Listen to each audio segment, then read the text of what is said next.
Deathloop is a very interesting game. When it came out, it got near perfect reviews, which, before we get into my review of it, let me start off with this. No. No, no, no, no, no, no, no, no, no. It is not even close to being a near perfect game by any stretch of the imagination. With that being said, I really enjoyed my time with Deathloop. Starting it up reminded me of one of my favorite games, BioShock Infinite, which I'm surprised more people didn't compare it to when it was released. Now, let it be known that I do not often play console shooters. I'm a PC shooter purist, as I feel that's the best way for a shooter to be played. You may be expecting me to say that Deathloop challenged those thoughts, but no, they actually made them stronger. I don't mean to start this review off with a negative, but it's a pretty important detail for those who want to make the purchase. The aim assist is some garbage, end of discussion. It barely functions, and I'm certain that it will likely bug around 70% of the people who play, me being one of them. But I can get past that because the game is interesting, and more importantly, the game is fun. Running around being chased by 500,000 people can be really entertaining. I mean, zipping around the map with the many abilities and upgrades you can acquire is a real treat. The game is mission-based, which is not apparent at the start of the game. The game makes you feel like you have a certain amount of freedom to complete the objectives the way you want, but in actuality, there is a set path you must run to get the 3 different endings of the game. Personally, I was perfectly okay with this. I find games where your path is fluid a little daunting, and often I'll get lost and end up restarting. But I'm gonna be honest, I enjoyed them pulling the reins back a bit, especially being a fan of BioShock Infinite, which is also a linear game. Now let's talk about the multiplayer.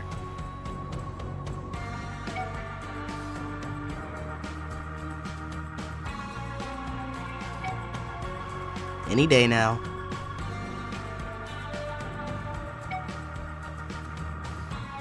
You know what, we'll come back to this. Let's just continue the single player review. Running around and redoing loops and finding the most optimal pathway to get a certain upgrade was honestly a blast for me. It never really got boring, although I could see how people could have that complaint. There are a ton of upgrades to the abilities called slabs, which makes traversing and stealth an absolute joy to do.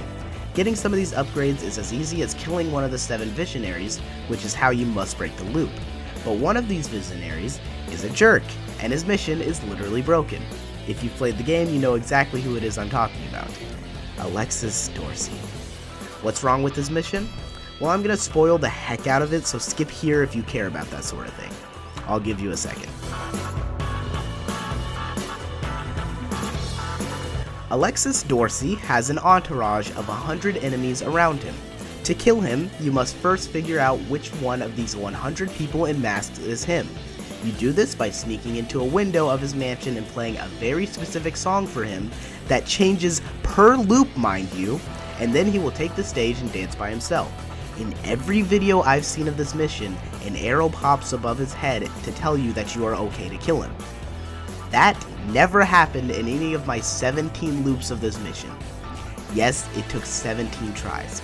Finally, I just decided to try and snipe him the instant he was alone, which made me fail the mission, and then pass the mission a couple seconds after that.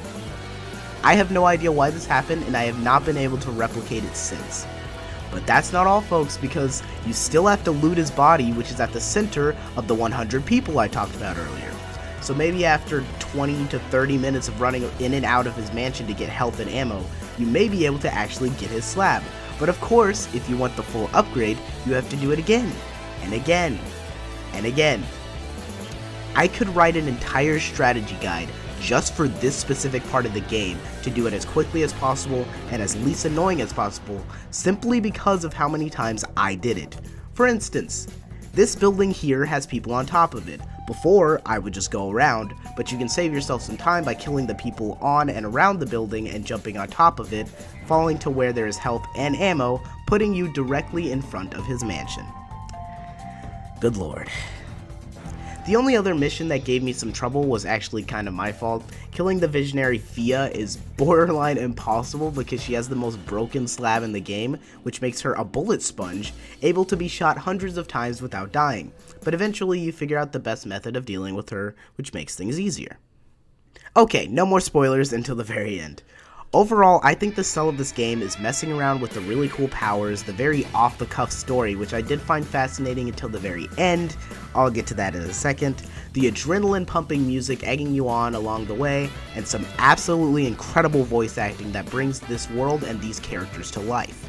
Before I give this game a rating, I want to explain my rating system. Anything below 5 is worse than an average game, anything above is above average. So me giving a game a 5 is not bad, it just means it wasn't anything super interesting. That being said, I'm gonna give this game a 7. I believe it is better than average, has some issues along the way, definitely isn't perfect, but is a quality time that in time I would replay.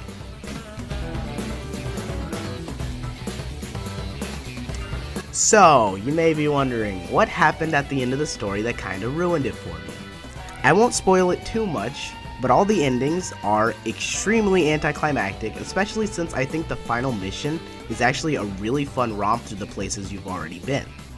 It just doesn't quite stick the landing in my opinion, but that doesn't at all ruin the fun times I had running throughout Blackreef.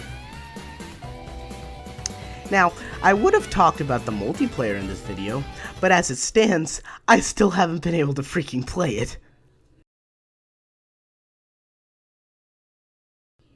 Thank you guys so much for watching.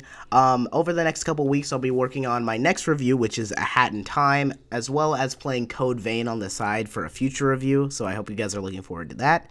And now, a montage of a couple of the weird things that have happened while I've played this game.